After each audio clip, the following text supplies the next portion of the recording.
Récemment, à Wuhan, il y a eu plusieurs cas d'un nouveau coronavirus. Il faut attacher une grande importance à ce virus.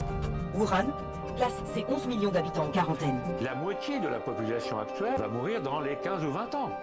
Un nouveau virus qui entraîne. Difficulté à respirer, très proche d'une pneumonie. Le risque d'introduction en France de cas liés à cet épisode est faible. Un homme de 60 ans français et qui est malheureusement décédé dans la nuit. 138 nouveaux cas détectés ce jeudi en France. Le coronavirus gagne du terrain. L'épidémie est inexorable selon Emmanuel Macron.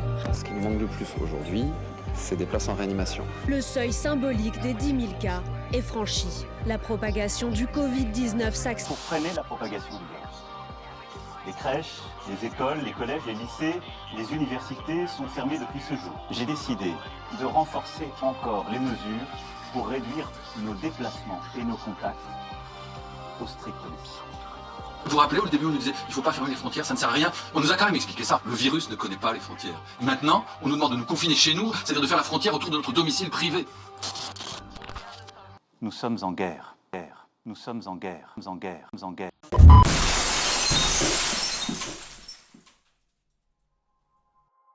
Vous connaissez la musique, hésitante, affolante, inédite. 2020 est une année hors du commun, durant laquelle tous ont vécu le confinement. Terme considérablement lié à cette entrée dans la décennie 2020. Confinement, du latin confinis, qui a la même limite de cum et fini, fin, frontière, a désigné durant les premiers mois de l'année cette mise en quarantaine généralisée de la société française, mais également des autres sociétés européennes ou du reste du monde. Le nouveau coronavirus SARS-CoV-19 est une infection virale qui traverse les frontières, qui n'a pas de nationalité. C'est un véritable apatride microscopique qui a su s'immiscer dans nos sociétés, dans nos vies, et affecter nos rapports sociaux et humains. Au moment où nous vous parlons, cette année 2020 se termine et nous aurons connu 2 confinements et leur déconfinement. Le confinement d'automne, bien qu'il soit différent, nous a beaucoup renvoyé au confinement du printemps. Comme nous avons un peu plus de recul sur ce premier confinement, nous en parlerons en priorité. Nous avons une démarche, nous faisons appel à la réflexion, personnelle et collective. Sans grande prétention, mais avec beaucoup de détermination, nous allons rappeler, livrer, expliquer et raconter ce qu'est la vie dans une société en crise sanitaire, une véritable société sous cloche, où de nouvelles frontières du temps, de l'espace, de nouvelles frontières sociales et psychologiques redéfinissent complètement notre rapport au monde. Pour cela, rien de plus simple, livrer des sentiments, des ressentis, en bref, la vie quotidienne et proposer des clés de compréhension sur ce nouveau monde. Plongez avec nous dans le quotidien de la vie confinée.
Des routines qui se ressemblent, mais qui varient suivant les espaces, rural, urbains, et qui sont amenées à durer quotidiennement pendant 55 jours.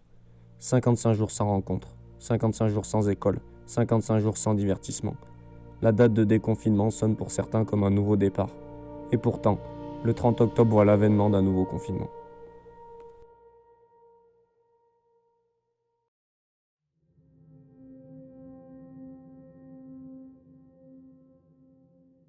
Le temps libre est vu comme un ami ou une opportunité personnelle inédite dans notre société de l'instantané. Néanmoins, pour certains, ce temps libre est devenu progressivement un ennui, un ennemi. La monotonie de la routine pouvait plonger dans une sorte de léthargie, comme une forme de synesthésie du temps. On perdait ses repères temporels d'une journée, le temps passait différemment, étrangement. La météorologie clémente du confinement de mars à mai a considérablement participé à ce brouillage des perceptions. Pour certains, ce brouillage des perceptions s'est associé à un profond sentiment de solitude, dû à l'enfermement et à la distanciation sociale. Sentiment renforcé par le contexte anxiogène et qui a eu des répercussions notables sur une partie de la population. Les récents sondages, commandés par l'Institut Jean Jaurès, traduisent un certain désarroi psychologique chez les Français.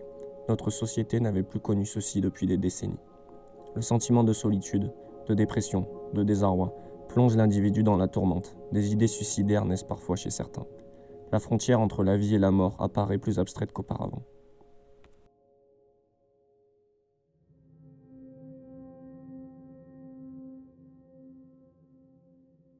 Les Français, habitués à pouvoir faire ce qu'ils désiraient quand ils le voulaient, se retrouvent pris au piège comme des oiseaux en cage. L'individu se demande comment vivre, comment évoluer dans un monde où tout ce qu'il avait est maintenant en majeure partie prohibé. Le mot confiné ne cesse de résonner dans l'esprit des Français. Entre sentiments d'opportunité et de résignation, les individus ont du mal à se projeter. Et déployer alors, par le bras régalien de l'État, une politique d'exception du « quoi qu'il en coûte ». Cette politique qui se veut providentielle a imposé un nouveau contrat social. Les libertés fondamentales et individuelles sont réduites pour le bien collectif, la santé de tous. Les sorties se raréfient, et celles qui sont autorisées sont strictement encadrées. La pratique des sports et loisirs devient cloisonnée, limitée, et la règle des 1 km/h est décrétée. Tout déplacement doit être justifié par une attestation, sous peine d'être sanctionné. Les magasins jugés non essentiels sont fermés afin d'éviter au virus de se propager. Le confinement modifie en profondeur le fondement même de notre société. Les priorités deviennent à nouveau les biens essentiels et les commerces qui les distribuent.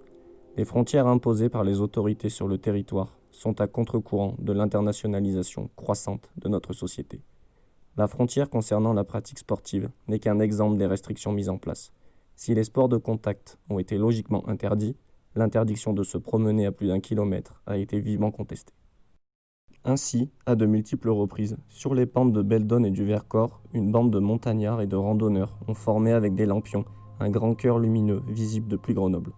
En bravant l'interdit de déplacement en montagne, les randonneurs voulaient montrer l'inutilité de la mesure des 1 km, qui est une frontière distillée par les autorités entre espaces naturels, population locale, sportifs et excursionnistes. Le cœur lumineux cherchait à illustrer pour les protagonistes l'importance de la santé physique et mentale pour les populations confinées qui ont besoin d'espace. Aussi bien dans la région grenobloise que sur les littoraux, l'accès et la fréquentation des espaces naturels de montagne, forêts ou plages sont interdits par les autorités préfectorales. Ainsi, l'exécutif et les autorités locales françaises, qui s'appuient sur un corpus de lois sanitaires d'exception, produisent de la frontière, plus ou moins locale, dans sa dimension la plus spatiale, espace interdit, barricadé et surveillé. La notion de spatialisation va de pair avec celle de frontière et de distanciation sociale. Des barrières physiques ou non s'immiscent dans le quotidien de la population. Quelle que soit la génération, tout le monde est touché par la situation. C'est dans ce contexte sanitaire de pandémie qu'émerge la notion de corps-frontière.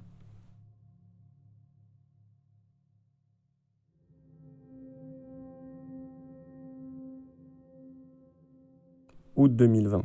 Le port du masque est généralisé après avoir été tant décrié. De sa non-nécessité jusqu'à son obligation même dans les endroits les plus reculés, les frontières corporelles et sociales qu'impose le masque n'ont cessé d'évoluer. L'anthropologue Michel Agier, directeur d'études à l'EHESS, propose une adaptation au contexte pandémique de la notion de corps-frontière. La pandémie a ses propres frontières qui ne sont pas nos frontières habituelle nationale. Et la première frontière de la pandémie, effectivement, c'est le corps. On l'a bien vu avec les premières mesures de protection des personnels soignants qui étaient les plus au contact, qui protégeaient leur corps. On l'a bien vu avec la question des masques. Et on revient à ces théories plus anciennes que d'autres aussi ont portées, des philosophes, que finalement la première frontière, c'est la frontière du corps et c'est même la peau qui fait frontière. Après, ça peut être la tente, ça peut être la toile, ça peut être ce qui entoure le corps. Le cluster, c'est exactement le réseau, c'est ça, c'est l'unité. C'est l'unité sociale formée par un réseau de relations. Ce qui veut dire que les corps sont des personnes, les personnes ont des corps, les deux choses sont mêlées. Et cette frontière, donc cette frontière de la pandémie, elle va depuis mon corps, de chacun des corps en particulier, jusqu'à la planète tout entière, de corps à corps, d'une certaine façon, de réseau en réseau. La fin de la bise, la distance d'1 mètre et notamment le masque sont des éléments structurants du corps frontière en temps de pandémie. On doit s'éviter les uns les autres et protéger notre enveloppe corporelle qui est le dernier bastion avant la contamination et qui devient, le cas échéant, le berceau de l'essor et de la circulation virale pouvant entraîner le cluster. Le masque devient la frontière visible d'une pandémie faisant dorénavant partie de notre quotidien, affectant certains plus que d'autres. Les personnes malentendantes ont notamment vu leur quotidien impacté et modifié par une société masquée, un nouveau mode de vie auquel il faut s'habituer. Ce morceau de tissu filtrant dissimulant la moitié du visage affecte notre penchant social pour la physionomie dans nos échanges sociaux et nos relations. On se sourit sous nos masques sans comprendre immédiatement que ce sourire n'est plus visible. Sur le plan médical, les hôpitaux et les EHPAD, les maisons de retraite et maisons de repos deviennent de véritables forteresses impénétrables pour ceux qui veulent rendre visite à leurs aînés.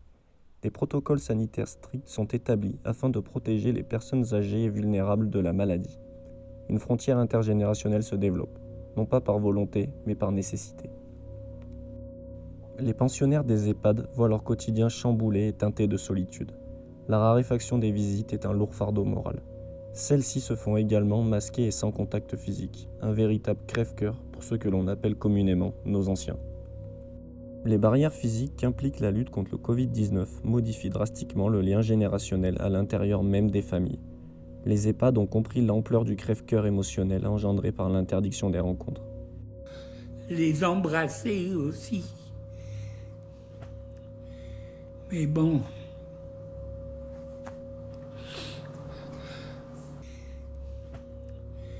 Oui, ça me rend triste et ça me manque beaucoup. Les EHPAD ont mis en place un peu partout en Europe des dispositifs de bâches, d'intercalaires à contamination et de manteaux de plastique qui sont des barrières prophylactiques neutralisant le risque de contamination. Les familles peuvent donc s'adonner, non sans émotion, à de brèves accolades avec leurs aînés. La proportion de décès chez les personnes âgées étant relativement élevée, l'impossibilité d'assister aux obsèques et cérémonies funéraires en nombre important apparaît lourde de conséquences. Une impossibilité de faire son deuil comme à l'accoutumée fait ressurgir ce sentiment de fossé creusé entre nous et nos aînés.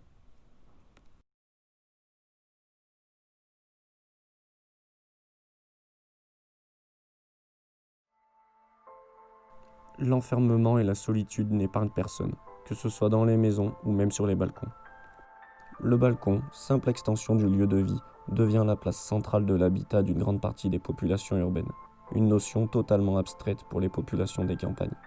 Ceux qui se réapproprient le balcon sont légion. Celui-ci permet d'échapper au sentiment d'emprisonnement que cause le confinement. Grâce à lui, on peut communiquer sans risque avec ses voisins. Il devient la seule fenêtre d'accès à l'espace public.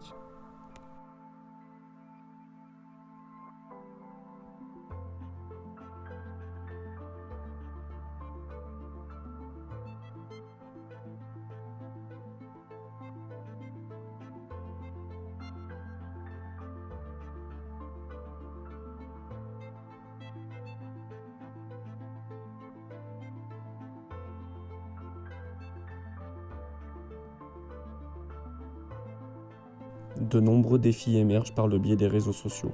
Le balcon se transforme en lieu d'action. À 20h, le balcon monopolise l'attention. Le rendez-vous pour applaudir les personnels soignants luttant contre l'épidémie est une manière de montrer sa gratitude. Également, des concours de sport, de chant, de questions prennent de l'ampleur et occupent les journées et soirées de personnes souvent isolées. Le télétravail est aussi un moyen d'appropriation de celui-ci. Le balcon peut passer en quelques instants de lieu de travail à espace de loisirs.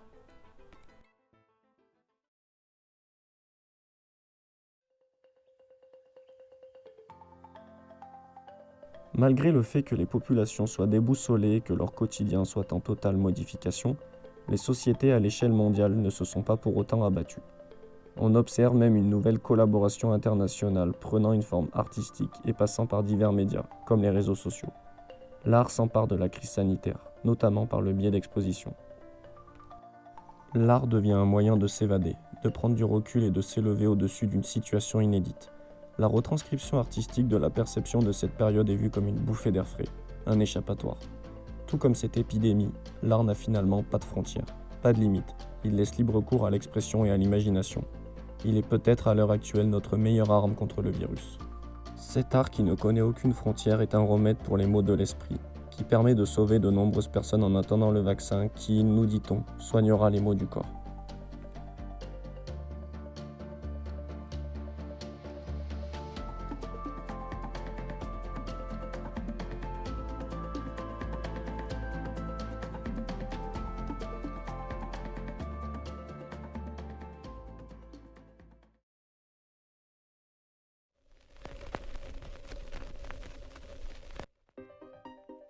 Les sociétés se sont figées, dans l'incapacité de se projeter dans un futur plus ou moins proche. La pandémie planétaire et le confinement généralisé des populations sont les éléments centraux du nouveau fait social total que nous vivons. La résilience dans sa dimension sociale, sanitaire, environnementale et politique est un véritable défi pour notre civilisation. Vous l'avez vu et vous le vivez encore, notre société a été bouleversée, véritablement placée sous cloche, encadrée afin de se protéger. De nombreuses barrières et frontières sont nées, qu'elles soient visibles ou non. Masques, limites spatiales, enfermement, distanciation sociale. Cependant, malgré ces nouvelles frontières, la société tente de ne pas s'effondrer et l'on observe ça et là des lueurs d'espoir. D'abord, l'échéance tant annoncée et attendue d'un vaccin qui, peut-être, nous libérera de ces barrières que nous nous sommes imposées. Le vaccin sera peut-être l'essence même d'une nouvelle frontière imperméable à notre avantage, entre nos corps, nos sociétés et le virus. Néanmoins, ce processus espéré de frontiérisation vaccinale, corporelle, soulève d'autres questions. Qui aura droit au vaccin ? Y aura-t-il une concurrence entre États-nations ou bien une coopération planétaire ? L'Afrique et l'Amérique du Sud auront-elles accès facilement à ce vaccin ? Au doute et à l'attente du règlement médical de cette crise, l'appréhension est aussi politique. Dans le même mouvement, des formes de résilience sociale bottom-up émergent à travers des initiatives individuelles et collectives de solidarité ou d'expression artistique, permettant tant bien que mal à la population confinée, déconfinée ou reconfinée de sortir quelques instants durant de sa réalité anxiogène.